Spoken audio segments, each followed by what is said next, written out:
ShareChat became a unicorn in April with a $2.1 billion valuation. Less than 3 months later, it's raised another $145 million, and its valuation now stands at $2.88 billion. That's a 33% markup in less than 3 months. Joining me is the co-founder and CEO, Ankush Sachdeva. Ankush, congratulations. That's a big markup. Tell us about the fundraise. Thank you, Nayantara, for inviting me. I think I've been coming here rather frequently now, but I'm feeling more comfortable. So we've raised in quick succession to our last round, and as I mentioned last time, we were oversubscribed the last time, and over the last 3 months, we've been growing tremendously, and our market leadership has become even more obvious to everyone. So I think we got a lot of interest, and we chose to have some of the high quality investors to join us sooner rather than later, and therefore we closed this small top up over our 500 million round.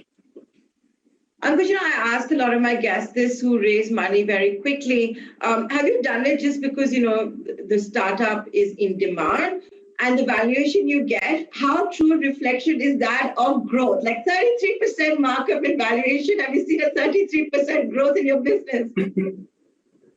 We have actually seen more growth. So I think for us, it was about, we had enough capital. So should we wait another 12 months and go out, or should we get a few of the good names with us right away? So I think that was the discussion we had internally, and we thought that the kind of names we've taken, like Temasek, Mood, Mirai, all of these are very, very good, high quality investors, which would even remain relevant for us as a company, even going forward. Now your short video format, Moj, and we've seen the short video platforms do so really well, especially after the big one, TikTok got banned. But since July 2020, you have 160 million plus users. The last time I interviewed you, which was recently, Ankush, you spoke about a global foray. You also spoke about monetization on the platform. Let's go one by one. How are your global ambitions going? Where all have you launched?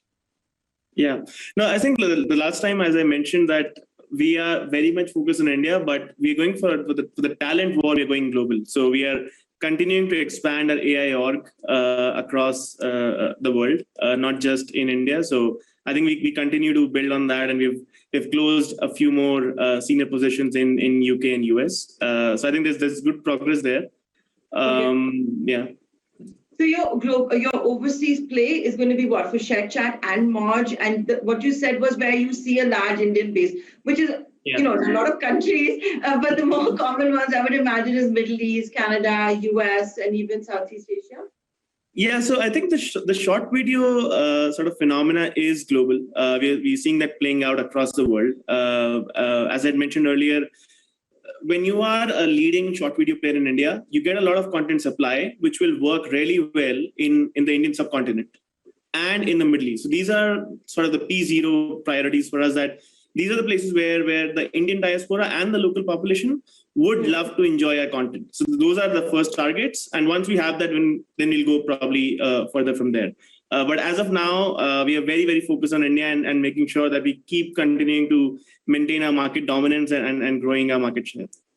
Ankush, what about the monetization tools on the platform? You spoke about that. You said, whether it could be something like tipping or it could be gifting and all of that. Yes.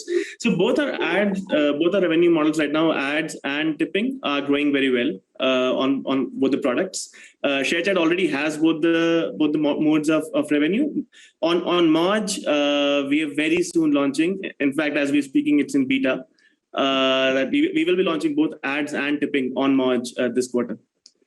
So is that the way you're going to monetize the short video platform, advertisements as well as tipping?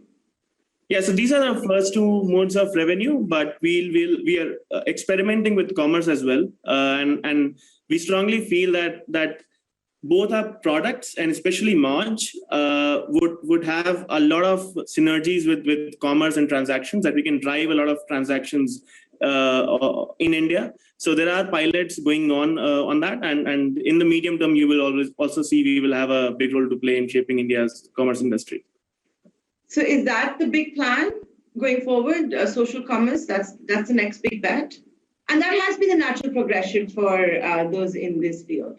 Yeah. So I think in our sort of internal discussions and the way we think about ourselves, commerce will be an important part of how we will enable our creators to make money, ourselves to make money, and our consumers to have many different options of engaging with the product, not just with content. So how seamless is it going to be? That's going to be the main challenge, right? That as frictionless it can be. As frictionless and as exciting as we can make it, the shopping experience, I think those will be the key. We are inherently, our core is our content. So therefore, the products you will find on Moj and ShareChat will be of the way you will buy it, the way you will be attracted to buy them will be very, very lucrative. And that's our core, right? How do you make buying very, very exciting via really high quality content creators using their creativity to tell you about the products that you should buy? So you'll have to apply for a payment aggregator license. Sorry? You'll have to apply for a license, right? For social commerce, for payments and all of that. Yeah, so it's still early days. We will definitely go through all the regulations and make sure we are compliant. It's still early days. It's still one of our ideas of how we will monetize in the future. But yeah, we'll have to go through regulations. Before I let you go, Ankush, and I'm going to make this my final question because I can't have someone like you on the channel and not ask this one question.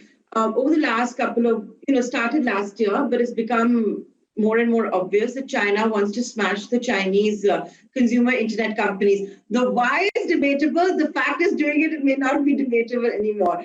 As a founder from the Indian startup ecosystem, a leading founder, how can India take advantage of this? Yeah, I think globally, this is sort of a trend where there is more regulation is coming in for the tech companies. It's not just China, it's also US. I think one advantage we have in India is we are seeing that happen so that we can be very, very proactive in the way we run our business and the way we build our guardrails. So for example, when we built ShareChat and Moj, we're already very, very conscious of what could go wrong because we've seen how things have gone in US and China. So I think one big advantage is sitting in India, we get to look at the East and the West together and learn from them.